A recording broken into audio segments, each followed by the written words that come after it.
Pues aquí estamos de nuevo, amigos y amigas, miembros de la comunidad de Trading Crypto. Serie de vídeos, de 3 vídeos, como El Señor de las Anillas, con una parte final, que es la parte clave. Me ha sido muy complicado sintetizar todo en 3 vídeos, que sea ameno, con diapositivas con fuentes contrastadas, ordenando un poco todos los conceptos. Pero ahora viene la parte quizás que no se conoce tanto por el gran público, ¿no? Hemos hablado de los excesos, hemos hablado en último momento de la inversión de la curva, de un montón de cuestiones que ya, pues como inversores nos tendría que haber hecho saltar un poco de la silla.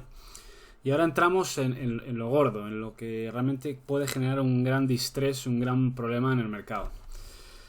Lo voy a llamar mundo deuda. Y mundo deuda tiene deuda pública y deuda privada. Deuda pública. Tenemos que tener en cuenta que después de la crisis subprime, el riesgo de mercado, por así llamarlo, fue traspasado desde los propios mercados propiamente dicho a los estados, ¿no? Los estados incurrieron en unos déficits tremendos para intentar salvar las economías, para que no se derrumbase todo el sistema.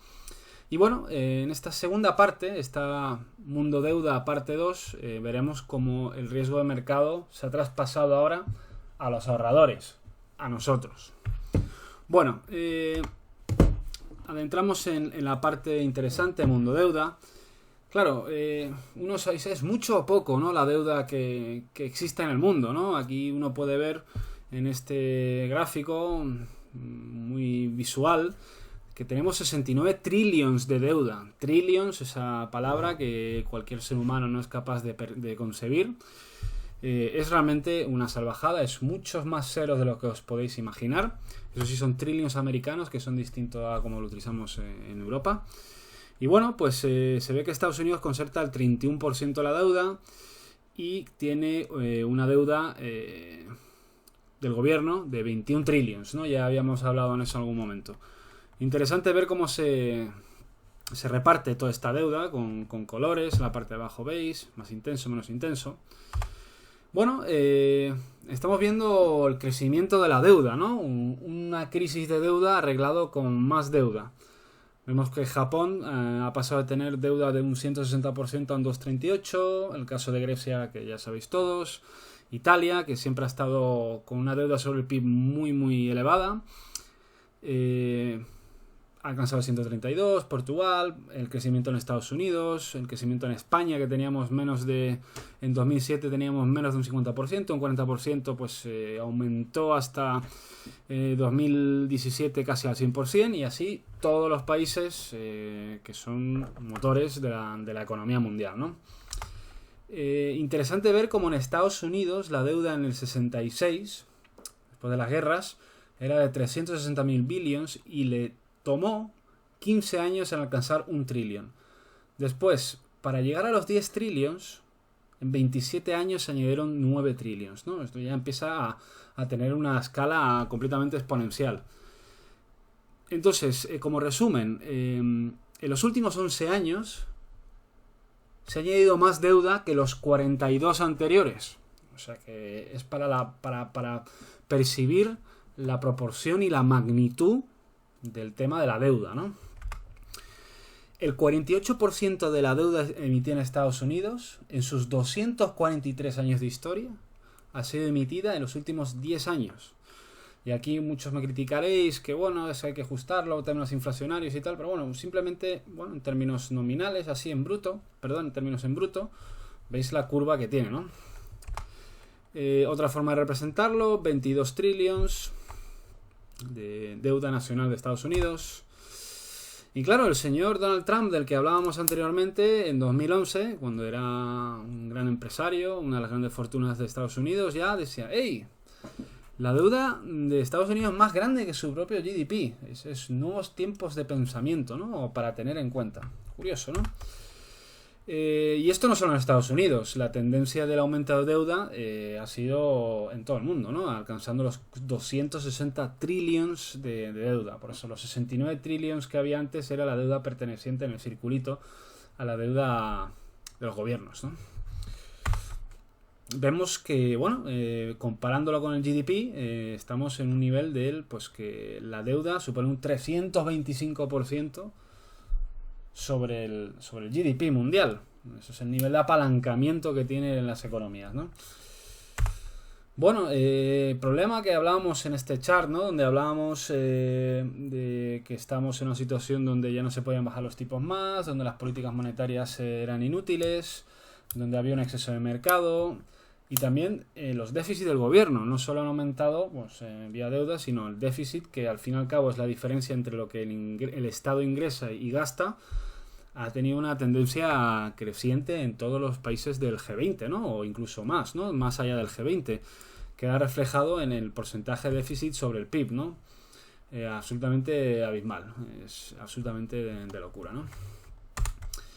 Y no solo pensemos que es España o Grecia que incurren en déficit y que aumenta la deuda, sino también Estados Unidos tiene déficit, ¿no? Porque en 2019... tenía unos ingresos de 3,38 trillions, pero gasta más, gasta 4,53, tiene déficit. El déficit de Estados Unidos sube año tras año, tras año, tras año, y la proyección para 2020, ahora ya con todos estos problemas y estos triggers, coronavirus y precio del petróleo, pues el déficit aún va a aumentar mucho más, ¿no? Esto es un poco para salir a defender, ¿no? Es que, claro, es que tú criticas que Estados Unidos ha estado creciendo, sí, pero ¿de qué manera crece? ¿Ha sido un crecimiento sano? ¿Un crecimiento con una deuda sostenible? ¿O es que es una cosa simplemente alimentada por esta masa monetaria y por estas nuevas políticas monetarias de los bancos centrales y de emisión de deuda, etcétera, etcétera, ¿no? El déficit de Estados Unidos no es nada bueno. Como estáis viendo la evolución, evidentemente en 2009, 2010 con la crisis, pues el Estado dejaba de ingresar, tuvo que gastar más, pero estamos volviendo a la senda de aumento de déficit clara, ¿no? Hemos tenido un punto de inflexión en 2015. 2015, como podéis haber visto en todos los charts, algo ha ocurrido. Las políticas monetarias dejaron de tener efecto, la economía entró otra vez en ralentización y los bancos centrales no hicieron más que hacer esto. Esto es el mejor chart, el mejor GIF, ¿no? Es imprimir, imprimir, imprimir para intentar mantener a ese paciente vivo, ¿no? Muerto, eso sí, pero intentar mantenerlo reanimado. Claro, ahora viene lo gordo, viene el meteorito. No viene tanto de los estados, porque los estados pueden imprimir y... bueno, esto ya podríamos hablar de políticas económicas, monetarias, la MMT, la de New Monetary Economic Theory, etcétera, etcétera. Pero el gran problema que hay ahora, y esto va a estar relacionado con el precio del petróleo y también con la paralización del sector industrial y económico, etcétera, por el coronavirus, es que tenemos un problema muy grave con la deuda corporativa. BBB Alarm. ¿Qué es BBB Alarm? Ahora me incidiré un poco más en esto, ¿no? Y es aquí donde digo que el riesgo del mercado fue traspasado a los ahorradores. Y ahora os explicaré por qué, en vez de traspasarse el riesgo del mercado a los estados, ahora se traspasa a los ahorradores, ¿no? La deuda a nivel mundial sobrepasa en 2019 los 255 trillions. Pero lo interesante de ver aquí es lo siguiente. Mientras que la deuda de los gobiernos ya sabemos que ha aumentado, lo preocupante es esto. La deuda corporativa, ¿no? Deuda corporativa que no pertenece al sector financiero. Esta deuda corporativa no ha hecho más que aumentar y ha sido la que más ha aumentado comparativamente con las demás, ¿no? Es aquí donde empieza a olerse el problema, ¿no?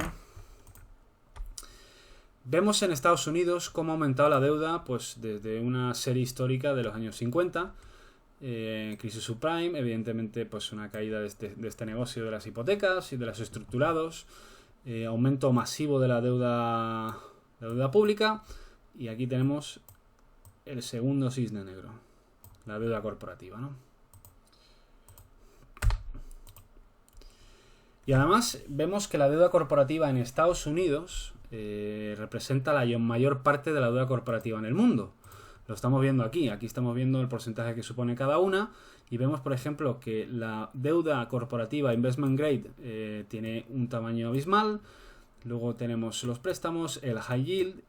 Entre esta y esta va a estar el gran problema. Y como podéis ver, es comparativamente mayor pues a los emerging markets, la deuda de los países emergentes, la deuda, los préstamos de Europa, High Yield, esto es el problema, ¿no? El investment grade, que son bueno, deuda que tiene buena calificación crediticia, y la US High Yield, que es de calificación crediticia mala, por así decirlo, ¿no? Interesante, muy interesante este gráfico, ¿no? Y luego otra cuestión, ¿no? De que realmente, independientemente que se haya aumentado esa masa de deuda corporativa, que además en Estados Unidos es mucho mayor que en el resto del mundo, vemos que el porcentaje de deuda por encima de A, o sea, de buena calificación crediticia, ya expliqué, ahora en el siguiente diapositiva explicaré las tranches de deuda, vemos que no ha hecho más que disminuir y ha aumentado únicamente la deuda con calificación crediticia mala, ¿no? De los high yields, los BAAA, y bueno, la deuda buena, la deuda AAA o la que está A por encima, no ha hecho más que disminuir y pasar desde pues, los años 90 a un 70% a escasamente un 40%. Esto es, bueno, ese mismo gráfico representado de otra forma, ¿no? Vemos que el porcentaje que hay de deuda ya en el límite del bono basura, ¿no? Vale, ¿qué son los tranches de deuda? ¿Qué es cuando hablo yo de AAA, W, tal? Bueno, el AAA, esto, imaginaros un producto estructurado que tiene varios tranches, varias escalas.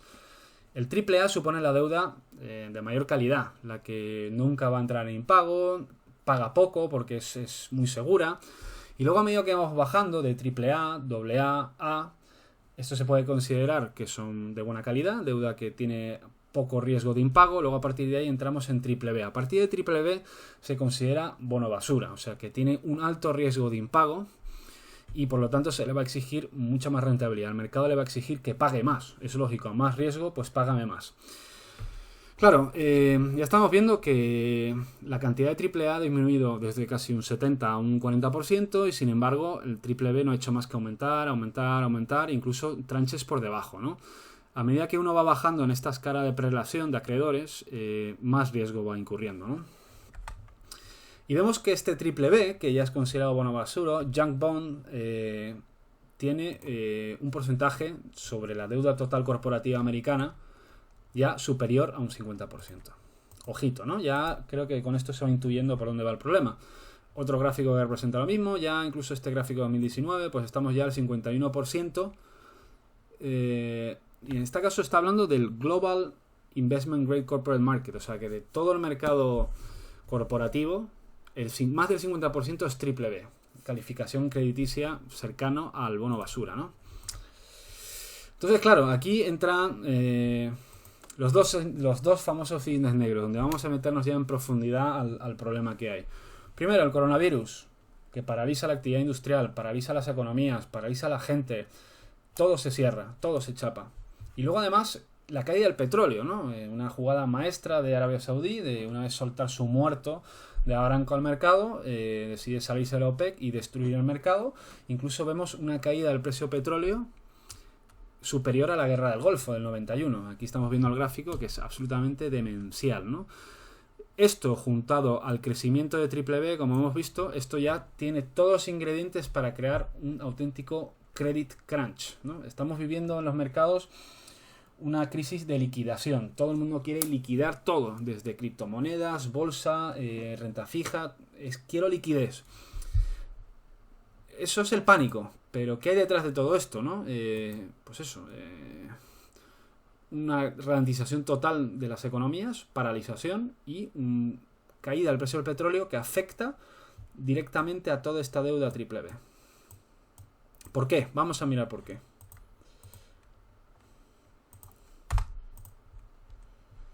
Bueno, Estados Unidos era sabido que siempre ha estado en el huracán geopolítico por el tema del petróleo, ¿no? Lo sabemos, ¿no?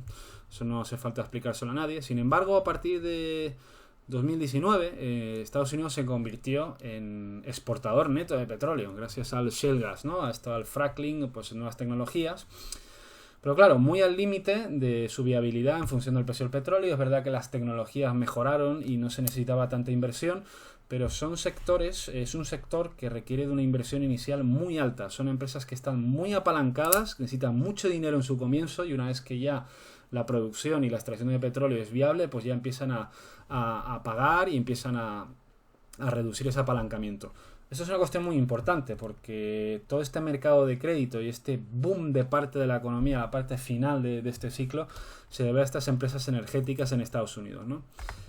Sin embargo, ahora con el coronavirus se empieza a escuchar ya en noticias en sitios de renombre más o menos, ¿no? Podrá gustar menos o más, Wall Street Journal, Reuters, Bloomberg, pues etcétera, etcétera, de que el riesgo corporativo puede aumentar significativamente por el impacto del coronavirus, ¿no? Se está hablando de greatest excess, ¿no? Del mercado corporativo, con apalancamientos brutales que pueden estar muy relacionados con todas las empresas del sector energético. Y luego también te está hablando que bonos de investment grade, o sea que a partir de triple B hacia arriba, se pueden convertir en triple B, o sea que puede aumentarse aún más la masa de triple B. Y encima ya Moody's, las agencias de rating, que bueno, tienen una dudosa credibilidad después de 2009, porque a Lehman le dieron la máxima calificación crediticia y una semana después quebró. Está claro que cuando tú pagas a quien te audita, pues tienes muchas ventajas, ¿no? Están avisando de que puede haber bajadas de rating severos, y bajadas de rating severos está afectando directamente al mercado de crédito. Relacionando un poco con el petróleo, en el petróleo, pues estamos viendo de que una caída del precio, vuelvo a repetir, una caída del precio del petróleo puede afectar a todas estas empresas que han sido el núcleo de la expansión del mercado de crédito americano y también parte importante de la parte final de la expansión de la economía americana, ¿no? En los últimos años. Bueno, un montón de noticias donde están alertando ya de que puede empujar 140 billion de investment grade energy a basura. O sea, ya aquí estamos relacionando por qué la caída del precio del petróleo puede afectar al mercado de crédito corporativo, no solo de energética, sino de Estados Unidos y a nivel mundial, ¿no? Seguimos. Vale, se ve... Segundito, perdón. Se empieza a leer en todos sitios el credit spread está subiendo, ¿no? Y aquí estáis viendo que a partir de marzo, con no solo estas caídas de la bolsa, sino también los credit spread de los high yield están empezando a subir como locos, ¿no? Y explico qué es el credit spread. Realmente es la diferencia de que los basis point que hay de diferencia entre el benchmark y el high yield. Básicamente es medir el riesgo, ¿no? Cuanto más spread tenga, pues más riesgo tiene y más riesgo de default, etcétera, etcétera. Lo puedes ver en detallado de que afecta absolutamente toda la curva de high yield y a la curva corporate, AAA, AA. Esto ha habido un estrés de mercado en el mercado un estrés, me repito mucho, ha habido un estrés en el mercado de crédito americano. Claro, lo estáis viendo en el gráfico, ¿no? El credit spread de los high yield, excluyendo la energía, y con la energía, como podéis ver, disparado, ¿no? El precio del petróleo hace que esta empresa no sea rentable, hace que su riesgo aumente, el credit spread, que es compararlo contra un benchmark, que suele ser el del gobierno, que tiene menos riesgos, ¡pum!, disparado, ¿no? Y también le sigue el resto. Mirad lo que pasó en 2008. 2008 no fue una crisis no hubo ese black swan del petróleo, pero esta vez lo que ha disparado el trigger es este crash, este plunge del petróleo, que afecta a estas compañías energéticas altamente endeudadas, high yield, que va a arrastrar a todo el mercado corporativo, ¿no? Vale, visto esto, también hay que añadir la última perla, que es el USA Repo Market. Esto daría para otro vídeo, voy a intentar resumirlo, pero el mercado de repo es un mercado interbancario donde las entidades se prestan dinero unas a otras en el corto plazo, a un día, 2 días, una semana, para atender las necesidades de liquidez, y es un mercado absolutamente necesario para el buen funcionamiento del sistema financiero. Si no existe el mercado repo, el sistema financiero tal y como lo conocemos no existiría. ¿Por qué la Fed ha empezado a entrar al mercado repo? Porque el mercado repo es un mercado bilateral en donde Santander a BBVA pues se prestan dinero. ¿Cómo se prestan ese dinero? Pues por ejemplo, BBVA tiene letras del tesoro, no sé, mira, necesito, Santander, que me des 1.000 millones de euros, porque se manejan esas cantidades de dinero, o sea, muy alejadas de lo que una persona normal está acostumbrado a oír, Pero claro, me dice Santander, vale, yo te voy a prestar esos 1.000 millones, pero las letras que tú tienes me las das como garantía. Eso es el repo market. El repo market siempre va con garantía de papel, que suele ser un papel que tiene unas normas características de elegibilidad, que tiene una calidad crediticia X, etcétera, etcétera. Normalmente suelen ser bonos soberanos. Entra la Fed en el mercado en septiembre del año pasado, la Fed entra a dar inyecciones en el mercado repo. Claro, esto es sorprendente, ¿no? ¿Por qué? ¿Es un problema con entidades que no se prestan dinero? ¿O es un problema de colateral? Que es, soy 99,9% que es un problema de colateral. El colateral que se prestan las entidades no es bueno o falta. Un problema que hay que falta, ¿no? Empiezan a aumentar los límites, se empieza a decir, bueno, hasta 50 billions a día, etcétera, etcétera, y total, que al final todas estas operaciones, todas estas inyecciones, de repente se aplican unos límites de golpe muy altos, ¿no? Y además de aplicarse estos límites muy altos, lo interesante de ver es que además estaba oversubscribed, o sea que ellos ofrecían X, pero el mercado le demandaba X más 50. Complicado, ¿no? Realmente están pidiendo más de lo que da. ¿Por qué está pasando, no? Vale, y aquí os recomiendo que vayáis a un canal de un economista que se llama George Gammon, que explica muy bien todas estas cosas. Y vamos a ir paso por paso para ver qué explica aquí. Bueno, en overnight, que significa de un día para otro, hay unos... ese día, no sé qué día fue exactamente, 103 billions. Luego a 14 días, préstamos a 14 días con garantía de ese papel, se piden 87 y se da 45. A 25 días se pide 82 y se hace 50. Un oversubscribe de 74. Y luego además, esto antes de que el domingo la Fed aplicase esas medidas ya monstruosas, anunció con las fuertes caídas de la bolsa de que iba a aplicar repos de 500.000 billions a 3 meses, 500.000 billions a un mes, 500.000 billions a 3 meses, o sea, 1,5 trillones la Fed iba a aportar en el mercado repo, junto a que lo que maneja diariamente. Y además sabiendo que, aunque no lo digan, dice Not QE, ellos estaban comprando 60 billions al mes de T-bills. T-bills son como las letras del Estado español, de corto plazo, de 6 meses, casi un año, 9 meses, un año. Y bueno, medidas excepcionales brutales. Estas de aquí, 1,5 trillions, brutal. Y luego ya pues saltaban de comprar 60 billones de T-bill a decir ya explícitamente que compraban todos los maturities, todos los plazos. O sea que esto es ya definitivamente un QE4. Aunque lo que han querido evitar de nombrar, esto ya es otra medida más de política monetaria cuantitativa, fallidas, como ya habéis visto, con un objetivo ya de sálvese quien pueda, ya fuera de control. Vamos a seguir. Vale, esto es lo que está explicando la cantidad de overnight repo y luego la compra de T-bills. Aquí estoy hablando de que inyectan 1,5 trillions en el corto plazo. Esto supondría una expansión del balance monetario. ¿Os acordáis de todos los balances de los bancos centrales que están subiendo? Pues más madera, más de lo mismo, ¿no? Y nada, este domingo el señor Powell, completamente condicionado y presionado por Trump, aunque debería haber una división de poderes, él siempre notifica en su rueda de prensa que no es market driven, o sea que no le importa el mercado. Mentira. El domingo, en una reunión extraordinaria, que yo creo que nunca había pasado un domingo, decide bajar todos los tipos al cero y ya decir, ya saco el bazooka, ya me da igual, he perdido el control. Y esto es lo peligroso, porque una vez que la confianza se cuesta mucho ganarla y perderla se pierde en un segundo, que en este caso ha sido pues a lo largo de estos 2-3 últimos años. La Fed ya ha perdido el control del mercado y ya incluso después de aplicar estas medidas el lunes el mercado pues en apertura otra vez parado y hoy pues tenemos una caída histórica del Dow Jones y del S&P 500 al 12%.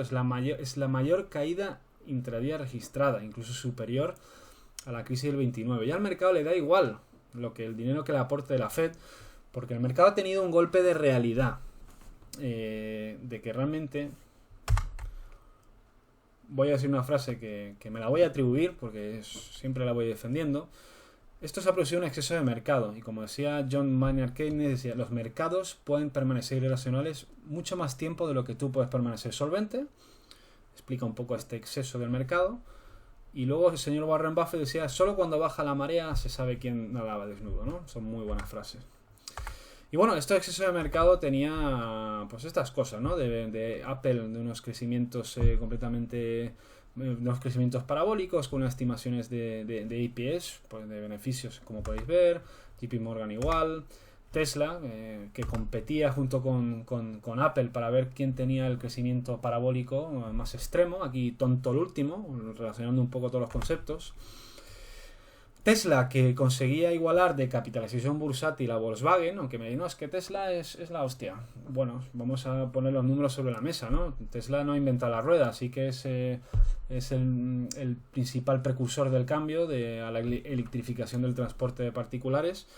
Pero no puede tener la misma capitalización en bolsa una empresa que vende 370.000 vehículos y de 370.000 vehículos con respecto a 10,9 que vende Volkswagen con 236.000 millones de beneficio, ¿no? Exceso, ¿no? Vuelvo a añadir esta me encanta, esta portada de The Economist, este FOMO, ¿no? No me lo quiero perder, ¿no? Y venga, todos montados en el mismo sitio. Y curioso como Barron's en enero de 2020, esto de Markets Big Run, alentando a la gente, metiendo en el FOMO y bueno, y luego pues casi 2 meses después el apocalipsis, ¿no? Es increíble cómo el ser humano puede cambiar de blanco a negro de la noche a la mañana en un segundo, ¿no? Repetir los inflows de los grandes capitales, todos metidos en el mismo sitio, en los fondos tech, ya sabemos, en las FANGs. Y luego, claro, ahora vienen los llantos, ¿no? E incluso los fondos de pensiones estadounidenses están obligados a dar un cierto rendimiento. Los grandes fondos de pensiones noruegos y los países del norte, que tienen muchísimos ingresos por el petróleo, modificaron sus mandatos, ¿no? Para poder alterar su composición de la cartera, porque realmente una cartera tiene que estar equilibrada con unos parámetros de riesgo, tanto a renta variable, exposición en USA, en Europa, tanto a renta fija y tal. Modificaron muchos de ellos sus mandatos para exponerse aún más, ya que todo el mundo está en el mismo sitio, para no perderse esa carrera, ¿no? No sé. Incluso en el año pasado, creo que fue en junio, el fondo noruego pidió cambiar su mandato, tuvo que ser aprobado en el Parlamento noruego, para tener una exposición aún mayor al mercado americano, ¿no? El comportamiento de los inversores, todo lo que hemos estado explicando en toda esta serie de vídeos, creo que ya queda muy claro de que es una irracionalidad y una exuberancia y que ahora no valen lamentos, no vale parar la bolsa.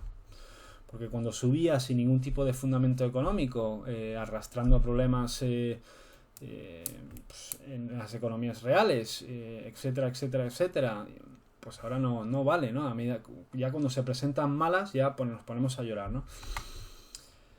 No es destacable, no se puede rechazar decir de que después de una subida del 407% en 12 años, de una mentira monetaria, de un experimento fallido por los bancos centrales, donde el mercado se ha dado cuenta de una realidad de que realmente no estamos en las valoraciones bursátiles y el mercado de crédito no está en consonancia con la realidad, pues una caída de un 25% se me hace poco, ¿no? Se hace poco. Digo, bueno, pues ya viendo los niveles objetivos, que ya grabaremos otro vídeo explicando qué niveles de compra puede haber en un futuro, una caída a este nodo de volumen, un 40%, no me parece descabellado, y un 40% después de un 407, pues tampoco lo veo nada excesivo. Un 25 que llevamos ahora, y además estamos viendo que ya, aunque la Fed cualquier medida que aplique, ya al mercado le da igual, ya sabe que esto está perdido, de que esto es una mentira. Frase interesante: el desarrollo de una estructura de mercado dominada por productos y estrategias que solo entienden de precio, llámese ETF, gestión pasiva, que es lo que hemos hecho todos, comprar ETFs, solo entienden de precio, no entienden sobre el valor percibido, ¿no? Realmente uno tiene que tener muy en cuenta que el precio es una cosa y el valor es otra, ¿no?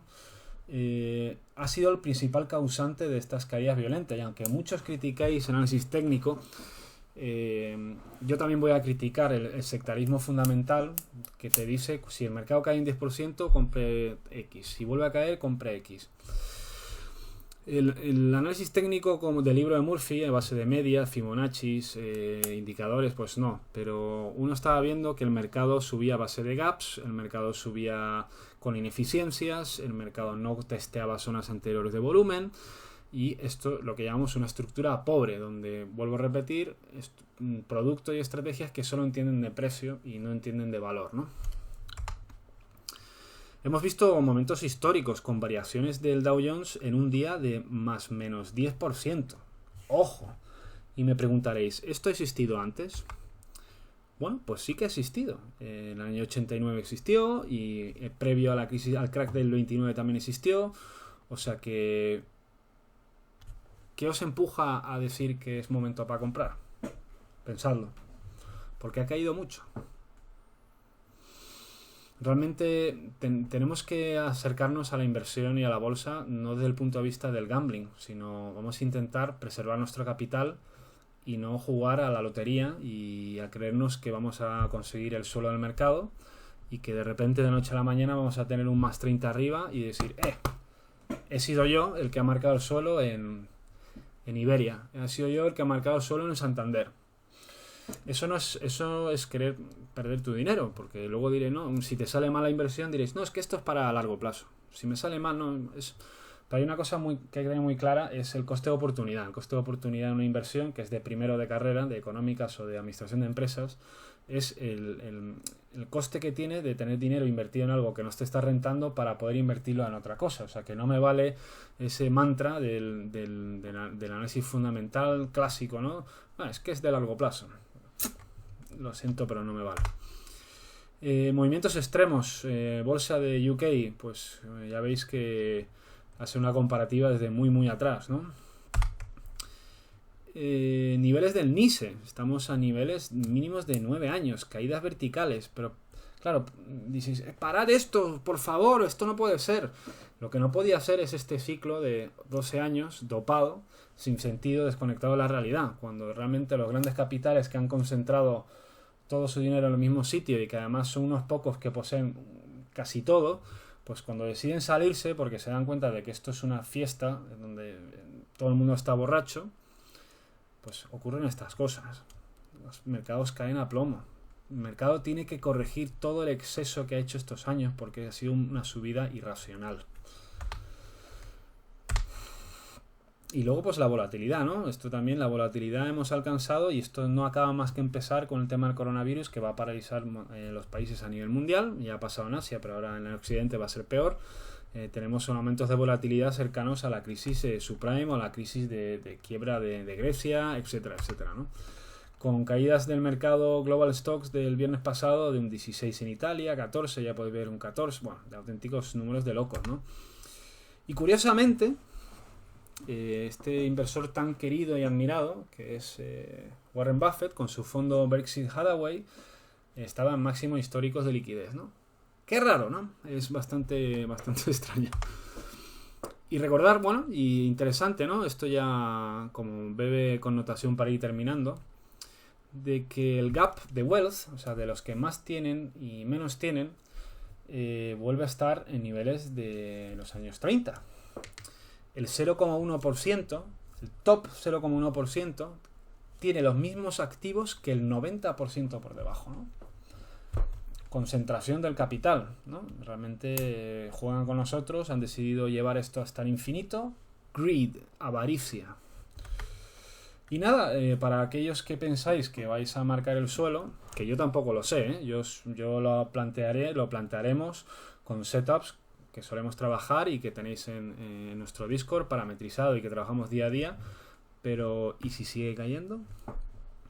Aquí he puesto una comparativa del Dow en los años previos y posteriores al gran crack del 29 y el Dow ahora. ¿Por qué no puede seguir cayendo? ¿Qué visos hay para que haya un cambio? ¿El coronavirus va a desaparecer de un día para otro? ¿La caída del precio del petróleo va a mejorarse de un día para otro? La cantidad de deuda triple B que hay en el mercado corporativo en USA y a nivel mundial va a mejorar su nivel de rating de la noche a la mañana. Pensad en reflexionar sobre esto. Y esta es la frase estrella con la que voy a concluir esta larga presentación. Espero que os haya servido de algo. Es extensa, es muy difícil sintetizar todo lo que ha pasado en esta década desde el punto de vista de datos macroeconómicos, políticas macrocentrales, bolsa, renta fija tanto pública como privada. Y podemos decir que la Fed y los bancos centrales han podido soportar los mercados a base de mentira y de magia y de humo, a base de mentira y droga monetaria, pero un banco central nunca va a poder liderar una economía. La confianza es algo que cuesta mucho ganar y que se pierde muy rápido cuando la dura realidad, como ahora, con dos índices negros, coronavirus y caída del precio del petróleo, que a priori puede pensar que es bueno para la gasolina y tal, sino es negativo para todo ese montante de deuda basura en el mercado corporativo USA, se nos vienen tiempos muy difíciles. La verdad que puede ser perfectamente el fin de un ciclo y de un nuevo paradigma. Así que nada, señores, espero que os haya gustado el vídeo, dale a like, retuitead. Las PDF de esta diapositiva la encontraréis en un link aquí abajo en la descripción, pero tendréis que haceros miembros de nuestra zona privada, donde encontraréis vídeos formativos de operaciones que hemos hecho, tiempo real, no grabado de hace 2 o 3 años, el libro de Rubén, un escáner que hemos desarrollado y que estamos mejorando para buscar oportunidades en el mercado cripto y muchísimas más cosas que irán saliendo a lo largo de los meses. Un saludo y hasta luego.